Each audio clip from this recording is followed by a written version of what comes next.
Folio order for Kit Guru. This case is the Deep Cool Gamerstorm Baronkase Liquid. It's an interesting take on the ATX tower because it's compact in size, it has a tinted glass panel, it has RGB lighting, albeit that's only 5 colours and 3 different modes, but it is built in and you've got control buttons on the top panel, and it comes with a liquid cooling system, which is the Deep Cool Captain 120EX RGB. And that in turn has a number of components to it. So the 120 radiator fan is in the roof of the case, that is RGB. The fan at the back of the case is just a plain black fan. You've then got lighting on the pump unit that's on top of the CPU block, and you've got this flow meter here, so the cooling system kind of goes in 2 different directions. So the flow meter there, it obviously contains coolant, so it has a certain volume of cooling, but it's also a visual indicator everything's fine, plus it's RGB, which is quite a neat thing. So were you to suffer a pump failure or some such, you'd have a visual clue of this. This is good stuff. Also, interestingly, that liquid cooler sells for about £89.99. This case is listed at 120 or a penny under. Stock is due in the next few weeks. That's not an on-sale price. That's like an SRP, and we're expecting it to be 120. Might be less, might be more, I suppose. My guess would be conceivably slightly less. Which means that if you take that £90 for the cooler off the 120 for the entire system, that means this case is nominally £30, which for a case that's got lighting and glass is crazy cheap. If we do a bit of sort of mixing and matching, let's say a £50 case. Certainly a very budget case though. Now, I have already removed the protective plastic from the inside and outside of the glass panel. Obviously, I've built a system in it as well. But this protective sticker here, this caution glass sticker, I tried to remove it. It didn't feel like it wanted to come off without, leaving a load of mess behind. I didn't really want to do that. So you might have to either treat that as part and parcel of the case or be busy with a nail polish remover to get it off and clean. Anyway, let's take off the panel so we can see what's going on inside. It's these 4 thumb screws here. It's quite a traditional system. The panel sits on these posts and away it comes.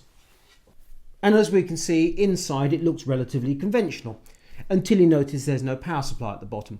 And this is where the Baronkase Liquid gets a bit tricksy. It has 2 distinct modes that you can build in. The first is you can use a mini ITX motherboard in this case and put the power supply in the conventional position, in which case clearly there is no power supply cover. So power supply there, connected to the back in the usual style, mini ITX, you've got the liquid cooling system, job done. The liquid cooler, the Captain 120EX RGB, comes with a range of different mounts, but essentially it does everything apart from Threadripper. Now I've chosen in this instance to go with a Ryzen build. So the motherboard is an Asus Prime X370 Pro, the processor is a Ryzen 5 1600X, that's the 6-core model, so it's quite a decent little performer. We've got an EVGA GTX 1080 Ti graphics card, that's the superclock, so it's a conventional sized card, which is pertinent. We'll come to that in a moment. We've got 16 gigabytes of G.Skill FlareX DDR4, which is their Ryzen compatible memory, and then the power supply, which you can't see when you look at the front of the case, but you will from the back, is a Seasonic Prime Titanium fanless 600 watt, a power supply that we just adore at Kit Guru. And then the SSD is an M.2 Samsung PM951, so that's obviously on the board rather than in a drive bay. Now what Deepcool has done is to remove the power supply from the bottom, which means that the case can be shrunk in the vertical height, and they've essentially put the power supply housing, the second power supply housing, up where you'd normally have optical drive bays or drives. And the way they've done that is they give you a plastic bracket you screw in the end of the power supply, and you then hang it from screws in the top of the case. You have to take off this handle, take off the top filter, put the power supply in place, put the screws in, job done.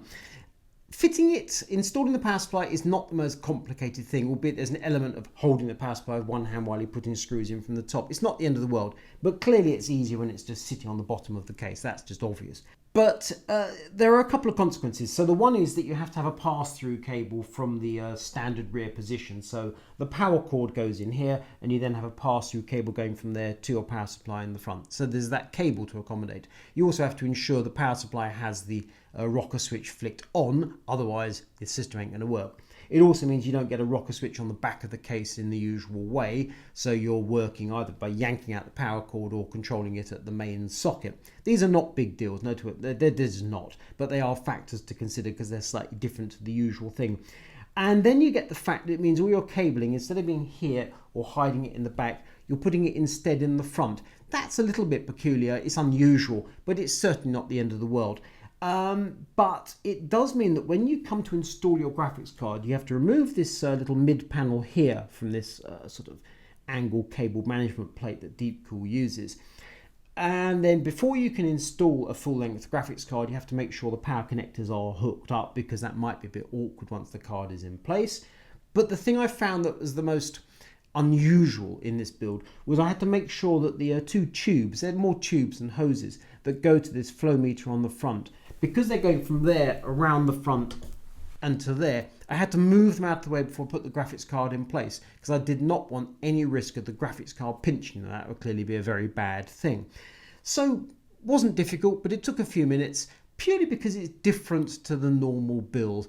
Anyway, once it was installed, it's all fine. It's a regular ATX PC that just looks frankly quite conventional until you notice the power supply is in the quote wrong position. But it works perfectly well. Now, the thing about moving the power supply to where you'd otherwise have optical drive bays or more storage bays is, of course, how many drive bays do you get? And what you end up with is a pair of caddies down bottom and 3 SSD bays, 1 there and 2 on the back, which is absolutely plenty, particularly in a world where many of us use M.2s. So the absence, as it were, of the normal amount of drive bays, to me is absolutely no problem whatsoever. In fact, it's quite an imaginative use of the space. I suppose the fact that Deepcool is sticking with the power supply in the conventional position or up the front suggests they're not kind of entirely wedded to this approach to the build, but it works perfectly well. The fact you have to do a bit of jiggery pokery to get the power supply up in position and then move the cables around, that's really not the end of the world. I think this also highlights an aspect of case reviews in general, which is that we case reviewers tend to use higher end modular power supplies. The Seasonic Prime Titanium 600 watt fanless is a superb and yet expensive power supply. To my mind, everyone should use it for as many builds as they possibly can, but it's obviously a very, very expensive way to go.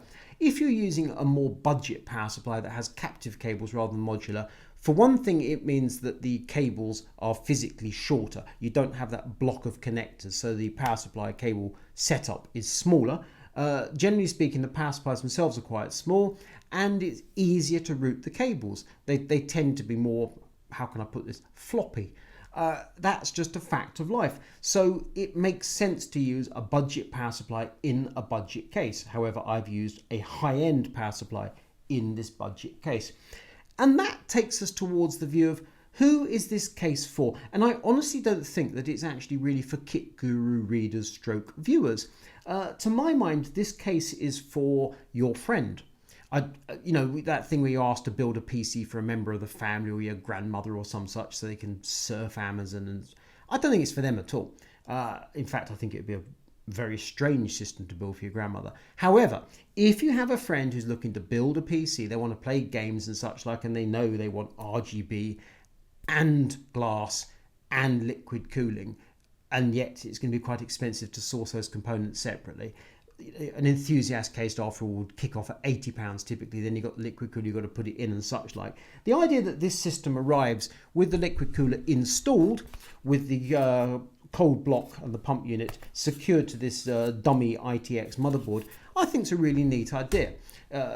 Off with the dummy plate, put your motherboard and CPU and memory in place, on with the cooler, and the build is pretty much finished. It's really nifty. Then you have to consider about the power supply.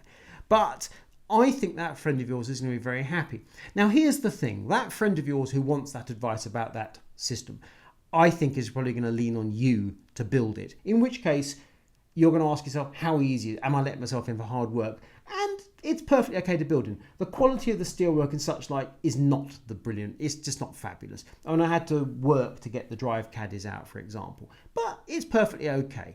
The glass panel goes on all right. These standoffs are fine. These thumb screws work. It's all okay. Not a problem. I used a reasonable number of cable ties in the build, not as I'd usually expect to tidy things up down the bottom or around the back, but to tidy up the cables up here because everything's that kind of 90 degrees out. But it was fine. it looks tidy enough. And with that tinted glass panel on, it hides an awful lot of the nasties, and you pretty much just get the lights coming through, which is perfectly okay to me. So the end result I'm happy with. It cools perfectly adequately. It gives you that degree of bling. Now I have to say the lighting is not the most fabulous. So we've got 3 buttons on the top.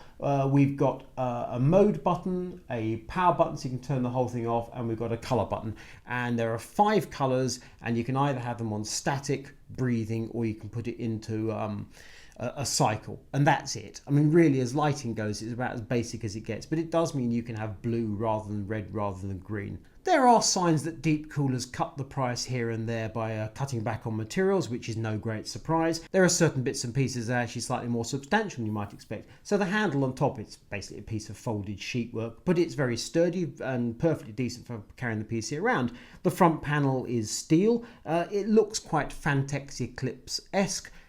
Pull it off, you can get to the filter that's behind it. At that point you have to go, because the filter behind the front panel, it's a kind of clipped in sheet of gauze and it's just some stuff. Similarly, the magnetic filter on the top is some stuff, but they're better than nothing. They're going to keep out, flying insects and such like, so that's okay. The steel plate at the back, which is the dummy that replaces the power supply for the pass-through cable.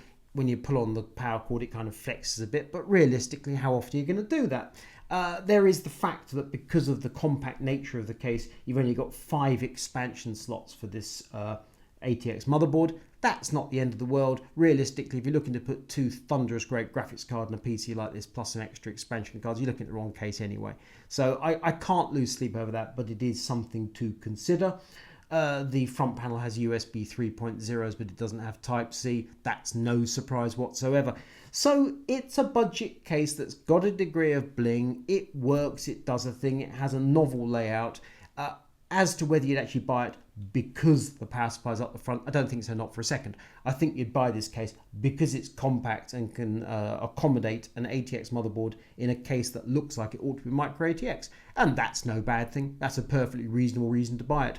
So overall, it works, it does the job. I'm reasonably happy, but my guess is you won't buy it. You'll be recommending this case to a friend and you'll probably end up building it for them as well. And then I think they'll be perfectly happy with it. If you like this video, thumbs up. If you don't, thumbs down. If you want more from Kit Guru, click to subscribe. I'm Leo Waldock. This is the Deep Cool Gamerstorm Baronkase Liquid.